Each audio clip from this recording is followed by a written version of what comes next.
They say America is the land of the free, but what happens when the very government agencies sworn to protect your rights begin targeting you instead? What happens when immigration and customs enforcement doesn't just go after undocumented immigrants but starts detaining U.S. citizens? That isn't a rumor. That isn't speculation. It's already happened, and the stories being told in Congress right now are enough to make anyone wonder, are your rights really as secure as you think?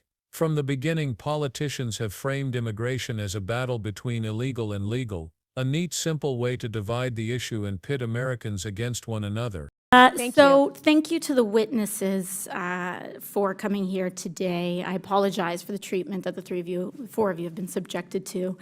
And Governor Walz, I just have to say, I know you're getting a lot of grief from the majority here, but you know, we are talking about individuals who have cheered on an individual who issued a Nazi salute from behind the presidential seal of the United States of America, who have cheered on the pardoning of individuals who attacked the United States Capitol and flew a Nazi flag and the flag of the Confederacy, traitors to the United States, sworn enemies of the United States of America, through the capital of this nation. And now they want to act offended because someone has the courage to say, if it walks like a duck and it talks like a duck, maybe it's a duck. So I want to thank you for not wavering to their bullying, which is unconscionable and sad to see. So I just wanted to let you know that, Governor. Thank you. Thank you, Congresswoman. To the three of you, Governor Walz, Governor Pritzker, and Governor Hochul, you three have each sworn an oath to uphold and defend the Constitution of the United States of America, correct? I'll start with you. Yes. Yes, ma'am. Yes, I have. And I imagine that also includes the Fourth and Fifth Amendment protections for due process and the rule of law. It does. Sure does. Yes. And that means protecting your people in your states, U.S. citizens and every individual, because that is what makes America great, that we are a land of the free and of rule of law, to protect them from infringements of their civil liberties, correct? Now, what we are seeing is a pattern where ICE is breaking the law. We have the detention of a U.S. citizen who has been detained by immigration officials. We have ICE here that has also blamed and arrested U.S. citizens for being simply suspected of being an immigrant, largely because of their appearance. In January, a Chicago-based U.S.-born citizen, Julio Noriega, was arrested by ICE and held in custody for over 10 hours. In April, a Florida Highway Patrol officer pulled over Juan Carlos Lopez Gomez, a United States-born citizen, and arrested him on suspicion of being in the country illegally. He had his real ID, his Social Security card, his mother presented his birth certificate, and they still didn't let him go. In May, U.S. citizen Leonardo Garcia Venegas was filming an ICE raid. He was arrested by ICE. In May, a veteran and U.S. citizen who is Puerto Rican, was detained during an ICE raid at his workplace in New York City. That's called a paper bag test. And your job, Governor Hochul, is to protect people from that kind of infringement, correct? Yes. Because all of us must adhere to the law, and no one is above it. So if a U.S. citizen tries to break the law, or if an ICE officer tries to break the law, your job is to uphold the law, correct? We absolutely uphold the laws of the United States Constitution and the Constitution of the state of New York. And sanctuary states are about U.S. citizens as well, having sanctuary against the attacks on our constitutional rights from illegal search and seizure. There is nothing preventing ICE from issuing a warrant and you having complete compliance with their request. Correct, Governor Hochul? We comply in cases where there's been criminal activity alleged. Yes, we always do. But we're not involved in civil immigration enforcement because our state police that I control have to deal with other crimes that they're Yes. solving. And apologies, I preventing. just have 10 seconds left.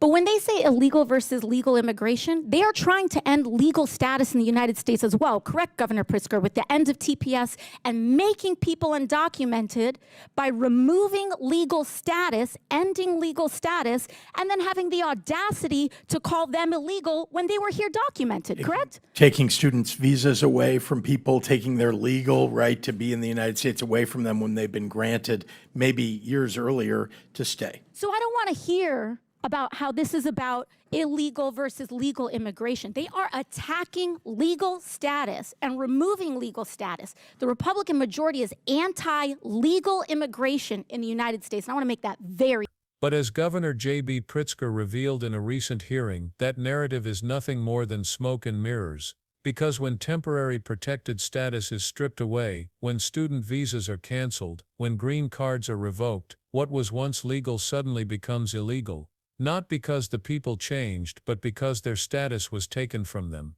And then the same politicians who removed that legal status turn around and say, see, they're illegal. It's a rigged game, designed to manufacture criminals out of neighbors, co-workers, and classmates who were once fully documented. And it doesn't stop there. Congresswoman Alexandria Ocasio-Cortez stepped into the spotlight and dropped a bombshell that left the room silent. She wasn't just talking about immigrants without papers. She was talking about American citizens, people born and raised in this country, being detained by ICE, racial profiling, abuses of power, constitutional violations hidden in plain sight. Her words cut through the noise. They weren't undocumented. They weren't suspected criminals. They were American citizens. Let that sink in for a moment. Citizens.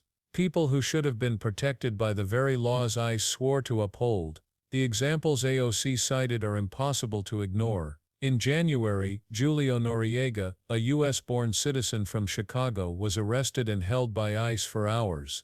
His crime, looking like an immigrant.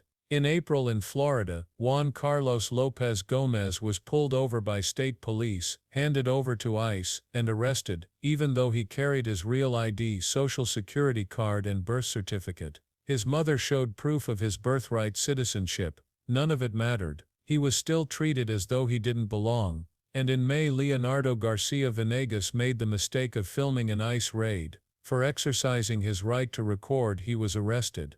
Another American citizen punished for daring to hold the government accountable. And then a veteran, someone who served this country, who wore its uniform, was detained in New York City during a workplace raid. A Puerto Rican American, detained in his own country by his own government. If that doesn't shake you, it should. Because these aren't isolated mistakes. They form a pattern, one that exposes how easily suspicion, appearance, and prejudice can override the Constitution. That Constitution, by the way, is supposed to protect us all. The Fourth Amendment shields us from unreasonable searches and seizures. The Fifth guarantees due process. But what happens when federal agents ignore those amendments because they think someone looks foreign? The rights meant to protect everyone suddenly become negotiable. And if they can be ignored for them, they can be ignored for you. This is why AOC's words hit so hard. She wasn't just citing statistics. She was telling stories, real stories of real people whose lives were upended because of unchecked power. She forced lawmakers to confront the fact that law and order means nothing if those enforcing the law don't respect it themselves. She reminded the country that being American isn't about paperwork. It's about being protected by the rule of law, no matter your skin color, your surname, or your accent. But here's the deeper hypocrisy.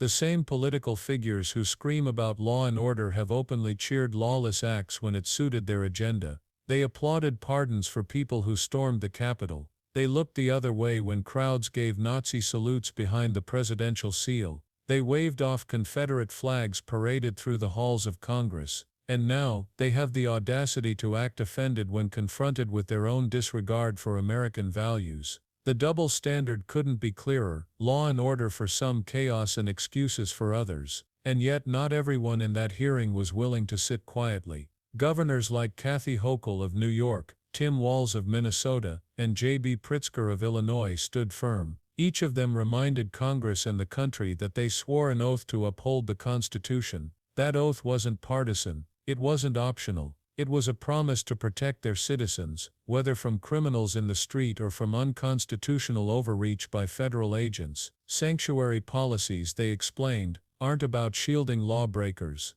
They're about shielding citizens and residents from unlawful government action, about making sure that when ICE wants to detain someone, they have a real warrant, backed by real evidence. Because that's the America we claim to believe in, one where no one is above the law, not even those enforcing it. So what does this mean for you, sitting at home watching all of this unfold? It means this isn't just an immigration story, it's a civil rights story, it's a constitutional story, it's an American story. If silence allows these abuses to continue, then one day it won't just be someone else's problem. It might be your neighbor, your friend, your family, or you. That's why this moment in Congress matters so much. It wasn't political theater. It was a reckoning with a truth too many people are afraid to admit, that once we normalize abuses of power, we erode the very liberties that make America what it is. If an agency can detain citizens because of how they look, then freedom itself is on the line. And here's the real kicker: rights only matter if we demand they be respected.